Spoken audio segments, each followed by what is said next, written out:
Peace, power, love, man. Sending all that to you, family. It's King Drop. Just wanted to drop a couple of these flat earth scriptures, you know what I'm saying?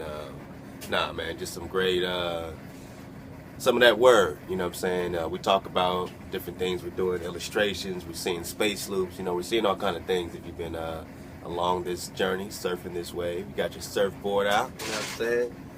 But I want to always bring it back to the root, you know what I'm saying? I want us to be able to build. So I'm going to leave this link with you. This is called the Flat Earth Bible. It was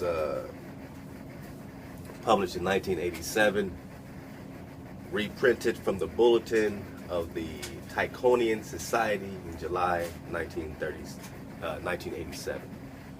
And we're going to go through some of these scriptures, you know what I'm saying, that these particular individuals, you know, have put together. And we want to see if they describe our firm, fixed, and immovable world. Not our spinning ball, but our firm, fixed, and immovable world. Because if your world is firm, fixed, and immovable, so are you. And if it all revolves around you, you must be mighty special. And that might be the reason they've been keeping you down so hard. Because everything is trying to get you to wake up and stop spinning. You know what I'm saying? So let's, you know, that's a big part of the thing, the movement, right? Because if you're spinning and you're not still, you know what I'm saying, then you're not going to really be able to really vibrate, really say, okay, I'm going to have a still moment and meditate. You got to be still and know that you are connected to the ground that's not moving under you. And that your Father, hey, is all the way up there above the throne. So you can look straight up and know your Father's right on top of you, looking at you, right, you know what I'm saying, with you, rocking with you. He ain't on some other ball with some other ball with some other ball. This is where the game is played. You know what I'm saying? So, you know what I'm saying? Pull it up. You got your link. Let's get into it. You know, he started out with, you know, some of the most basic scriptures that, you know, you can throw out or understand. Get your Bibles out. Dig them up. Get your Torah, your Tanakhs. You know what I'm saying? 1 Chronicles 16:30. So we're going to just look at movement for a minute. It says, he has fixed the earth firm, immovable. He has fixed the earth firm, immovable. Psalms 93:1. Psalms 93:1. You have to read this with your own eyes, or else you're just going to hear it. You have to see it. That helps activate you. Something about reading, you know what I'm saying, helps to activate you. And that's real. You know what I mean? So, you know, we got to all read. You know what I'm saying? Read. When people are telling you to read, or are telling you to read more, you know what I'm saying? That's someone pushing you in the right direction. Because once you're anchored, you can handle all that information. But if you're just jumping around from system to system to system, I'm a little bit of this and I'm a little bit of that, you know what I'm saying? Hey, this is a direct flow. You've been given a direct flow, but first you got to stop spinning. So let's see if this describes a spinning ball. In our Tanakh, again, 1 Chronicles 16:30, he has fixed the earth firm, immovable. Psalms 93:1, thou hast fixed the earth, immovable and firm. You look at it. Psalms 93:10, he has fixed the earth firm, immovable. Do you see your spinning ball yet? That spinning ball they gave you in grade school, that globe they put in the classroom, do you see that yet? That inception, that little image, that graven image. Do not make any graven images. Oh, here's a globe. Here's an image of everything above and below. Here's everything. Here's your image of your world. Did your Most High give you an image of the world? Or did he say use your senses? Use your eye line. I gave you that for a reason, so no one can put you in captivity and tell you that you're spinning on a ball. And it makes no sense to your senses. Which means you have to cut your senses off in order to exist in the illusion. And once you get out the illusion, you get your senses back. Why is it popular to attack someone saying that you're not spinning on a ball? Because you've been triggered energetically in this illusion to do so. It's not your fault. You're not spinning. Psalm 96:10. He has fixed the earth firm, immovable. Psalm 104:5. Thou didst fix the earth on its foundations so that it never can be shaken.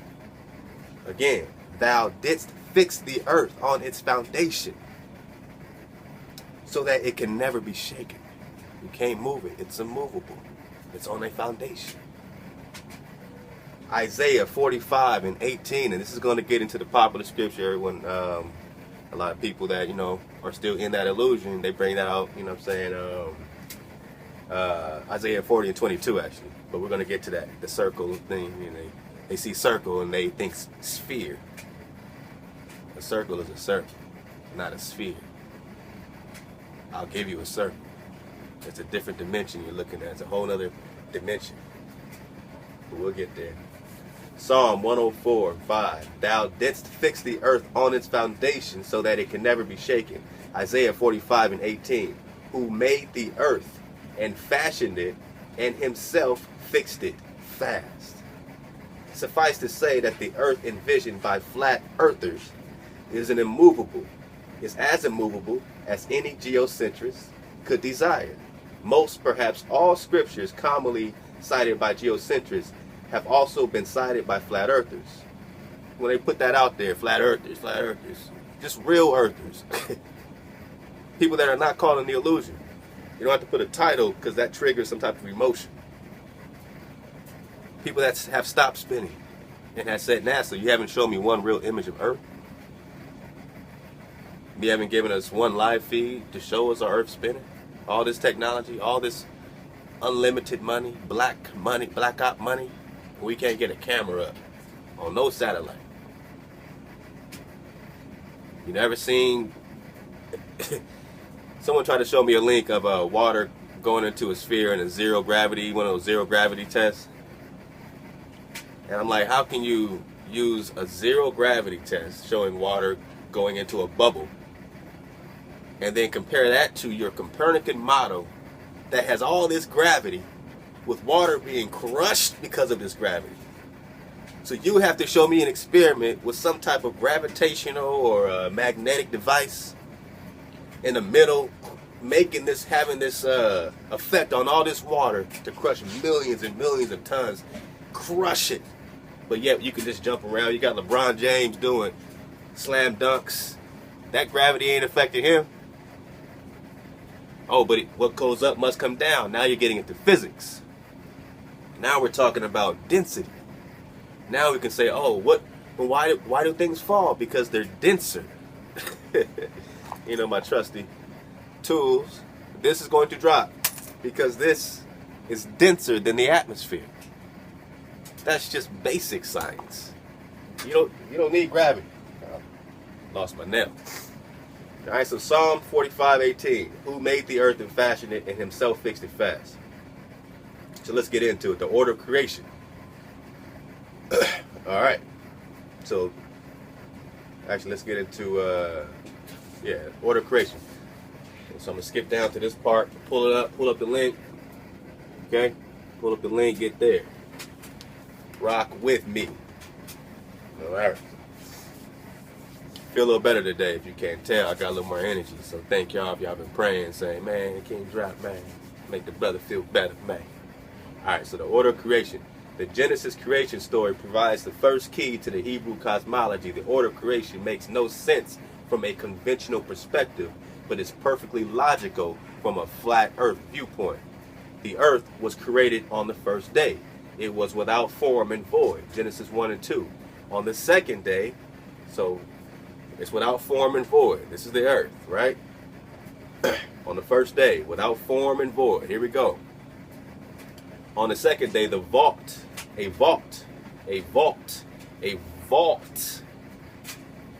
round vault, not a sphere, but a vault over the formless earth. A vault, okay?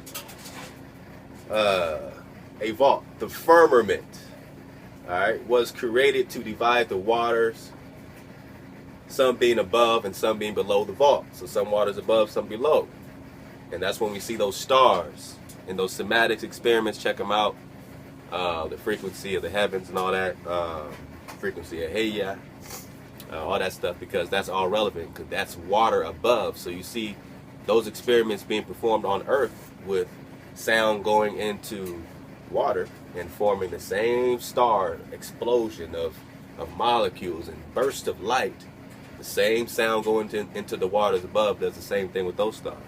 So those stars are in order. They are given a sound, the Creator's sound, and they know exactly where to be. And the wandering stars, the one underneath those, you know what I'm saying, those are out of order. I mean, you know, so that's why people pray to those fallen angels, because they don't have the order that's above. And above the vaults, above the firmament, the higher vibrations. Remember, the 12 octaves, the 12 strands being reconnected. You know what I'm saying? So we got, okay, where the vault, the waters divided the waters, some being above, some being below the vault. On the fourth day, were the sun, moon, and stars created, and they were placed in the vault, not above the vault. They were placed, look at your scripture, just read it. Read it with me. They were placed in the vault. They weren't put above the vault. They were put in the vault. So the vault encompasses the stars, the sun. All right, here's your earth. And they're going, you know, around you. It's all revolving around that North Pole, which is magnetically connected to, you know what I'm saying, the North Star, Polaris, you know what I'm saying? It's always been there. That same star has been here for tens of thousands of years. It's been mapped. The same damn star. But if you're spinning on a ball at 1,100 miles per hour, going at 70,000 miles per hour, all right, chasing the sun going 100 miles per hour, and the Milky Way galaxy going 2.5 or 2.6 million miles per hour, says science, says NASA, says your textbook. They're saying everything's moving at all these millions, but you still see the same exact North Star over the same North Pole. It's madness, people. I know it's like, why would they put so much energy into this? Why? Because this is not the game you thought you was playing. They don't like you. You're just a slave. For real. You get up, you go to work, you go home. You think you got dollars in the bank because you can see something electronically on the laptop. They don't have money for you there. Go try to take your money. I mean, you know what I'm saying? If you got some dough, try to cash that out and see how much they'll give you. They won't give you what you think. And pretty soon, maybe a month from now, it's going to be even worse. So, you don't, this thing is coming down, so that now they got to rule us with force. You know what I'm saying? When you're stupid, they could rule you like this and kind of give you some freedom and let you do your thing. Once you wake up, you can't. That's why they had to chop down all of our chiefs. You know what I'm saying? All of our parents were killed because they couldn't turn them into slaves. They couldn't tell them the world that they were spinning on a ball. Once they understood that they were firm, fixed, and immovable, you couldn't lie to them, so they had to tell it to the kids. They kept the kids, they sold the kids. They would put kids on a boat from Florida to Mississippi and say they came from Africa. That's in documentation. They would tell the kids they came from Africa because they took a boat from Mississippi to South Carolina and got off a boat and said, you just came from Africa. So now that parent passes it down, I came from Africa. And that parent passes it down, we came from Africa. And they just went from Mississippi to North Carolina, South Carolina. You know, let's get back into it. The vault of heaven. We're going to get into this vault, this firmament, this vibrational layer. All right, we'll try to go real quick. The vault of heaven is a crucial concept. The word firmament appears in the King James Version of the Old Testament 17 times, and in each case it is translated from the Hebrew word rakia, which means the visible vault of the sky. The word rakia or rakya comes from rakwa, meaning beaten out, like I'm beaten out, all right? In ancient times, brass objects were either cast in the form required or beaten into shape on an anvil. A good craftsman could beat a lump of cast brass into a thin bowl. Thus, Elihu asked Job, "Can you beat out Raka, the vault of the skies? Can you beat it out as he does?" hard as a mirror of cast metal. That's Job 37:18. Get your scriptures out. Job 37:18. Can you beat out? That word is rakwa. Rakwa. Beat out. It's physically meaning to beat out. He's saying that the Most High physically beat out, formed it. Like a craftsman. Formed the vibrational layer like a craftsman. Beat it out. He beat out the vault that he walks on. It's crystalline, you know what I'm saying? Whew. You know what I mean? So, the word rakia comes from rakwa, meaning beaten out. So, can you beat out rakwa, the vault of the skies, as he does, hard as a mirror of cast metal? Elihu's question shows that the Hebrews considered the vault of heaven a solid physical object.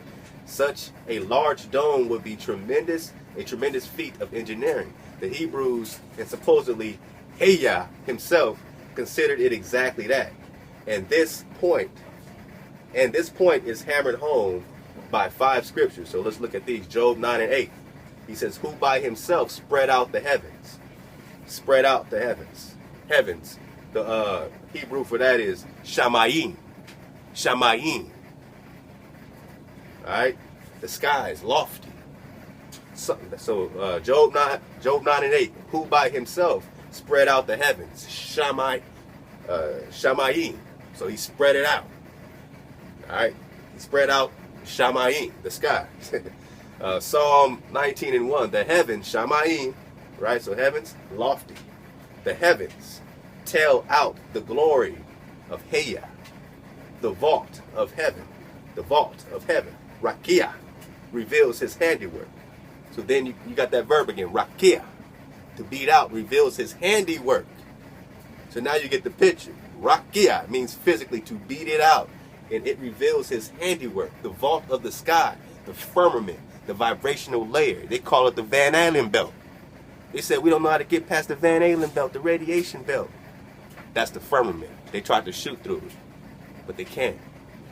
So now they're trying to get through other holes and portals and stuff past the Antarctic ice, which you don't know nothing about.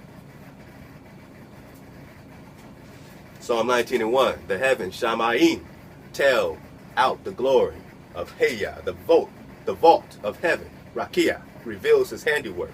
Psalm 102:25. The heavens, shamayim, were thy handiwork. His physical handiwork, he created this.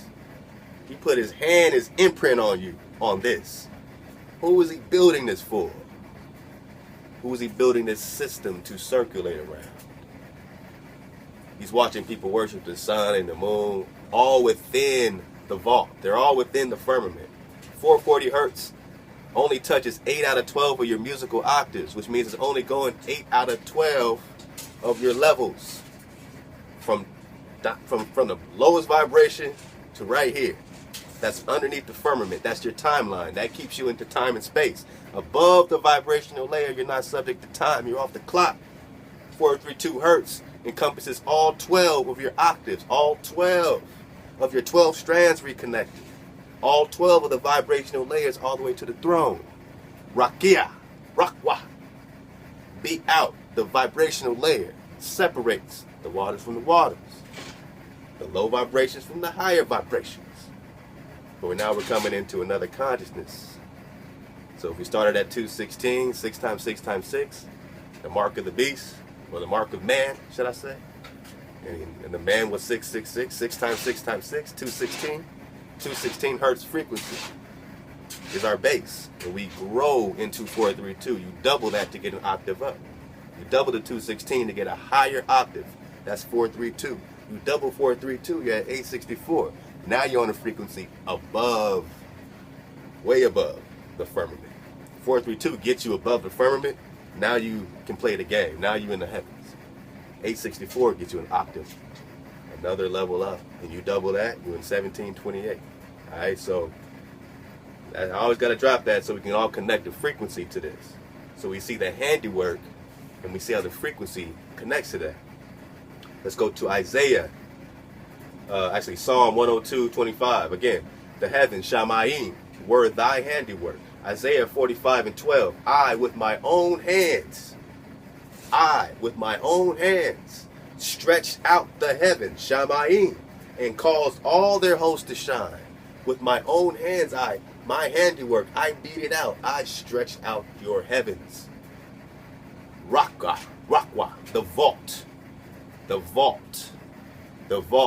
That's the roundness you're getting. But then we'll get into Shauk. I with my own hands, Isaiah 45:12. I with my own hands stretched out the heavens, Shamayim, and caused all their hosts to shine. Isaiah 48:13. Go there. Isaiah 48:13. With my right hand I formed the expanse of the sky, Shamayim. With my right hand I formed the expanse of the sky. Boom, boom, boom. I beat it out. It's a physical object, y'all. They can't get through it. They can't leave. That's why they're looking for other ways, other places. And I think they probably found one that probably gets them to the lower heavens, but they're not getting above the firmament. They know that. That's where you belong. And that's why they keep you asleep with your vibration at 440. So you don't musically, everything coming out your radio, your TV, everything's in 440 hertz. By the International Standards Organization in 1951, they made all music at that frequency. But that's the frequency that keeps you below the firmament. Get to your 432. Tune it yourself. Go to Audacity. Figure it out. Go to 432 to drop. Click on what is 432 hertz. Click on 432 drop in the categories and learn more. So I'm going to read this paragraph at the bottom, and then I'm going to do my dismount, y'all. If these verses were about mere illusion of a vault, let me get some water. Had a good day today, man. You know what I'm saying? Went to Chuck E. Cheese with my little guys, man. So love to them. You know, those are my heartbeats. I got one more too. He couldn't make the journey. He was tripping. You know what I'm saying? But yeah, man, that's what keeps me going, man. It's like I want this kingdom back for them, man. You know what I'm saying? For my seed, that's the best I can give them. I can't give them an inheritance any other type of way, but to do my best to put them back in the frequency and back on their land. You know what I'm saying? And that's me doing my job. You know what I'm saying? Me doing anything else other than helping them wake up and everybody wake up to the fact that they were recently invaded. I mean, 1800s, man. I mean, it's just happened, man. Last couple hundred years is really where the okie doke really happened.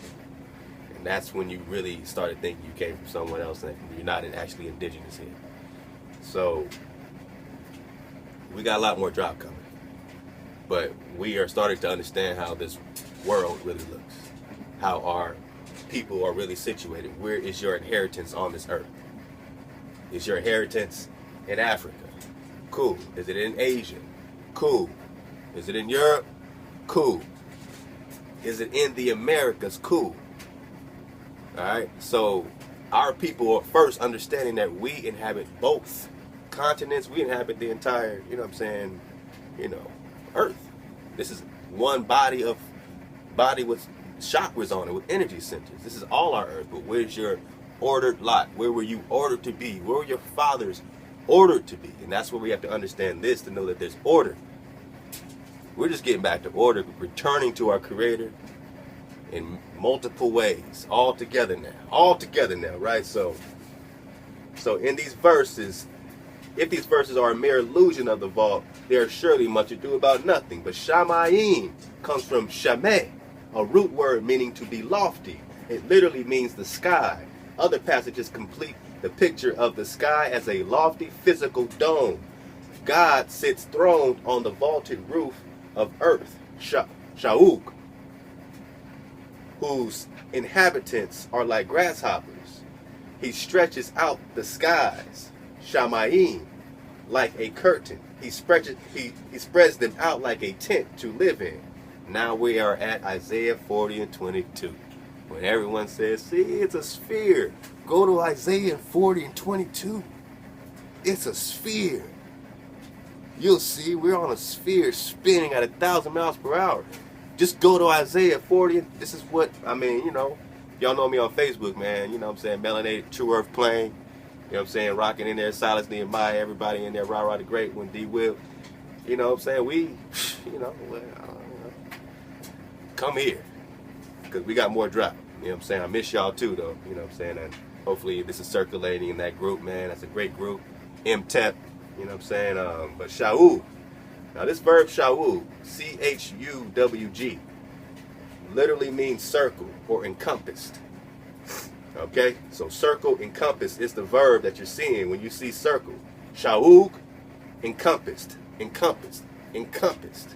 Something is being encompassed. You know what I'm saying? Some object, you know, I wish I had like I guess I can use this little thing, whatever this is. This thing is being encompassed. Alright, this is a circle, right? So here's the encompassment of it, you know. This is your Antarctica. You see this ice wall? You have to go up this thing. You have to go up. This is your ice wall.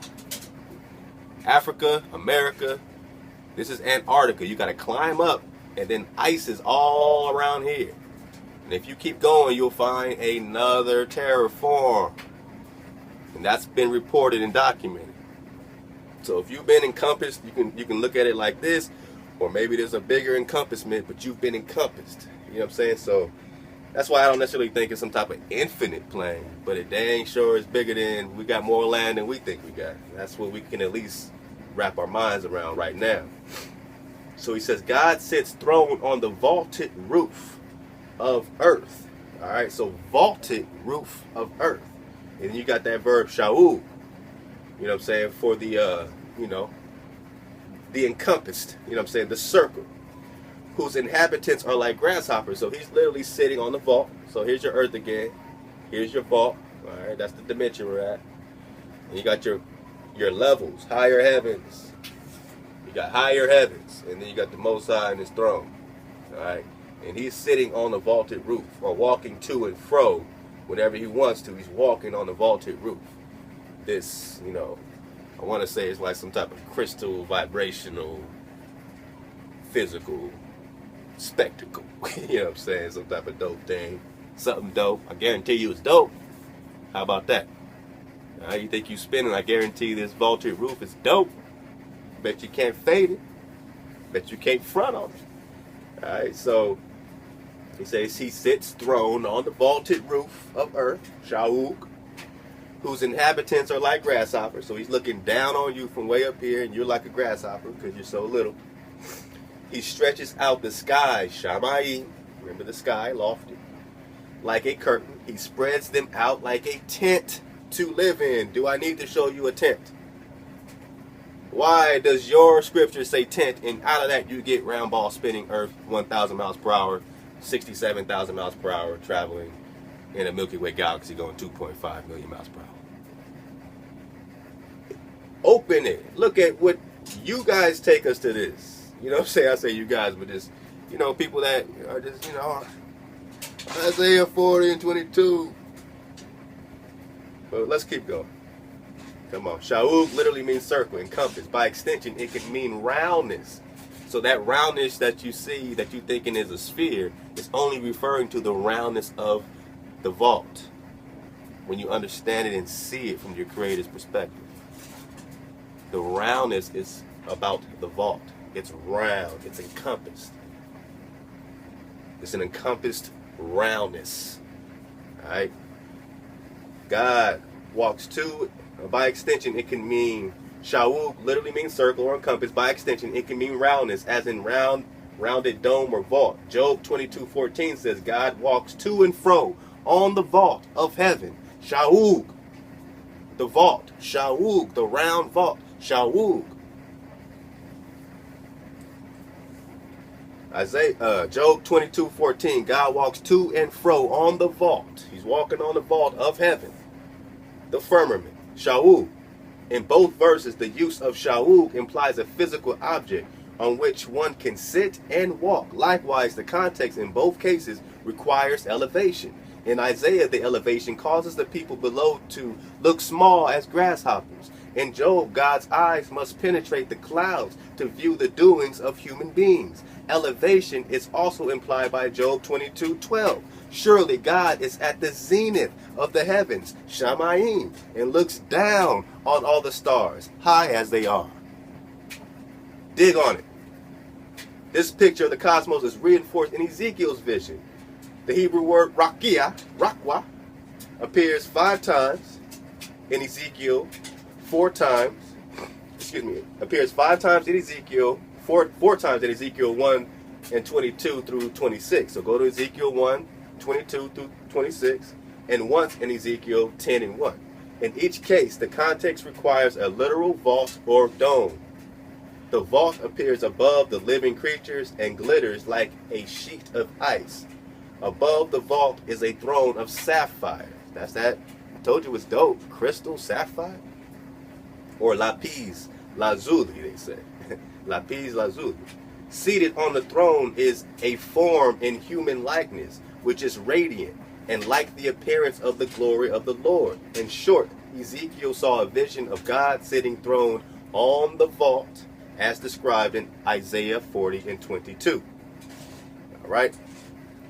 Then, I mean, you got the link now, so you'll be able to look. They got stuff about the shape of the earth, the celestial bodies. I kind of want to, I mean, they got some great stuff in Isaiah 14. I want to go ahead to something they had on Enoch. Oh, sorry, man. I was like, why is it been so noisy? Yeah, I'm doing some laundry. I forgot. I wasn't even thinking about it. All right, so let's look at it. You know, the book of Enoch. Obviously, man, got so much drop on your habitat. Is crazy. But according to the book of Enoch, I mean, that's pretty much what you're getting. You got foundations, you got the ends, except I don't think they really did the ends of the earth right, but that's something like it, right? So,